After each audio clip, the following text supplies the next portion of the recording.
আসসালামু আলাইকুম। আজকের ভিডিওটা শুরু করলাম সকালের নাস্তা বানানো থেকে। তো আমার বড় মেয়ের খুব চাওয়া ছিল যে আম্মু পরোটা আর আলু ভাজি খাবো। তো আমার ফ্রোজেন যে পরোটা ছিল ওইটাই আর কি ভেজে নিচ্ছি, আর আলুটাও আর কি ভেজে নিয়েছি। তো এখন ও পরীক্ষা দিয়ে আসলে ওকে যে সকালের নাস্তাটা দিয়ে দিচ্ছি। আজ বেশ কিছুদিন হলো যে আমি এই ভিডিওটা করে রাখছি, কিন্তু এডিট করে ভয়েস দিয়ে আপনাদের সাথে শেয়ার করারই সময় পাচ্ছিলাম না। আজ বেশ কিছুদিন হলো আমি ভিডিও দিচ্ছি না।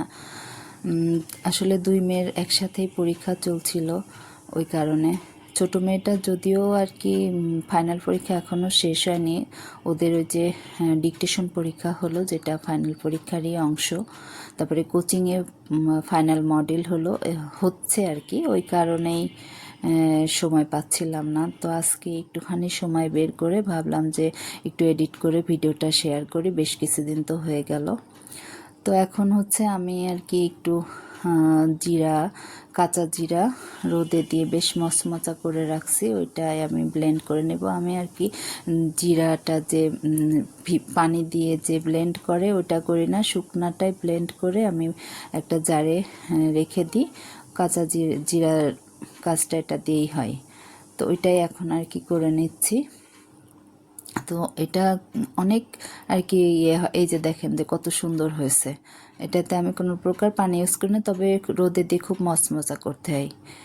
আবার একই সাথে আমি আবার কিছুটা জিরা ভেজে আর কি একটু টেলে নিয়ে গুঁড়া করে নিচ্ছি, যে ওই যে মাছ মাংসের উপর থেকে নামানোর আগে থেকে যে টালা জিরার গুঁড়াটা দিই, ওইটাই আমি একবারে রেডি করে নিচ্ছি একসাথেই।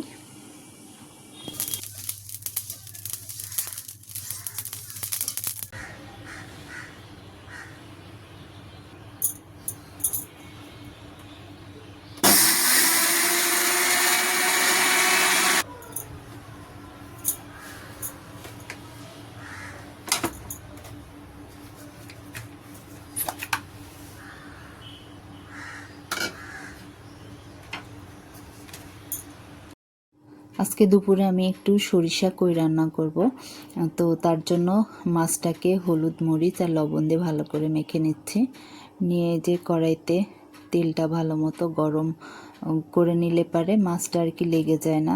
কড়াইটা ভালো মতো গরম আর তেলটা ভালো মতো গরম করে এই যে মাছটা দিয়ে দিলাম। মাছটাকে এখন ভালো মতো করে একটু ভেজে নিব। আমি ভেজেই নিই সরিষা কই রান্না করতে গেলে।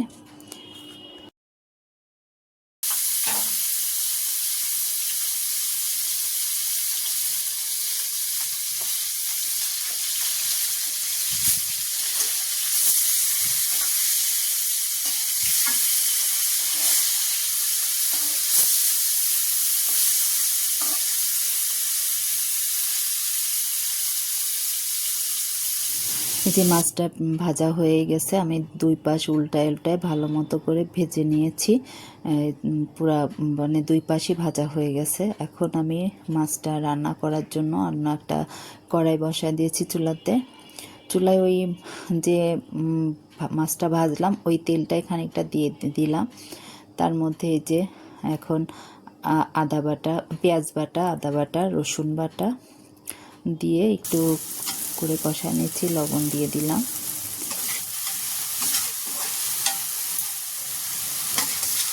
এখন এর মধ্যে আমি যে কাঁচামরিচটা বাটা দিয়ে দিচ্ছি, আর এই ব্লেন্ডারতে মশলা যেহেতু করছি ওইটা একটু ধুয়ে পানি সহই দিয়ে দিলাম।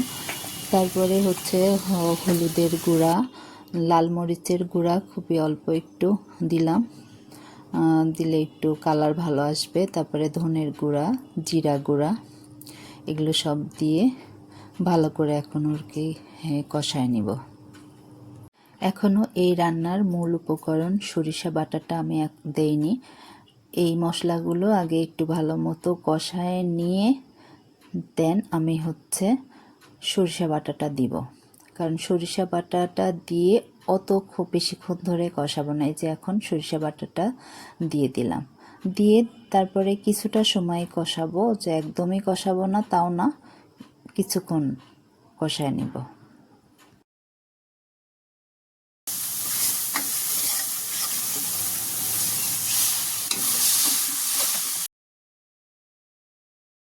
আর একটু পানি দিয়ে আর কি মশলাটা কষায় নিলাম ভালো করে, কারণ মশলাটা যদি পুরা লেগে যায় তাহলে তিতা লাগবে, কারণ সরিষা বাটা আছে। তারপরে মশলাটা কষায় এই যে মাছগুলো দিয়ে দিচ্ছি। মাছগুলো এই মশলার ভিতরে একটু এপিট ওপিট করে নাড়াচাড়া করে তারপরে হচ্ছে আমি ঝোলের পানি দিব।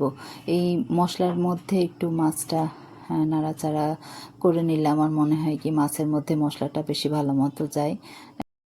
তবে আমার রান্না যে খুব ভালো হয় তাও কিন্তু না, আবার যে একদমই খাওয়া যায় না ওরকমও না, হয় মোটামুটি। প্রতিটা মানুষই তো আসলে রান্না কারো না কারোর কাছ থেকে শিখে। তো আমি তো আসলে বিয়ের আগে রান্না করতে পারতামই না।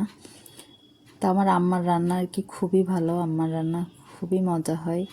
ছোটোবেলায় তো আমার মনে হতো যে আর কারোর রান্না খেতেই ভালো লাগতো না।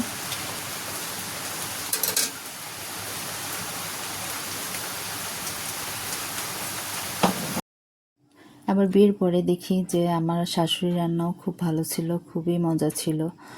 মার রান্নাও অনেকটা আমার আম্মার মতোই।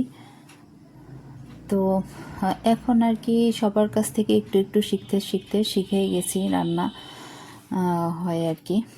তো এই যে আমি রান্না মানে মাছটা পানি দেওয়ার পরে অনেকক্ষণ ধরে বলক তুলে যে যখন তেল উঠে আসবে তখন আর কি নামাবো। তো ওই নামানোর আগে আমি এই যে টালা জিরার গুঁড়া দিয়ে দিলাম। এই যে উপর থেকে বেশটা তেল উঠে আসছে। তো আমার মাছ রান্নাটা হয়ে গেছে, আমি এখনই নামায় ফেলবো। তো আমার ভিডিওতে একটা লাইক দিবেন। আমার চ্যানেলটা যারা এখনও সাবস্ক্রাইব করেননি তারা আমার চ্যানেলটাকে সাবস্ক্রাইব করে আমার পাশে থাকবেন, আর যারা ফেসবুক থেকে দেখবেন তারা আমার পেজটাকে ফলো দিয়ে দিবেন। সবাই ভালো থাকবেন, দেখা হবে আবার পরবর্তী ভিডিওতে। সেই পর্যন্ত সবাইকে আল্লাহ হাফেজ।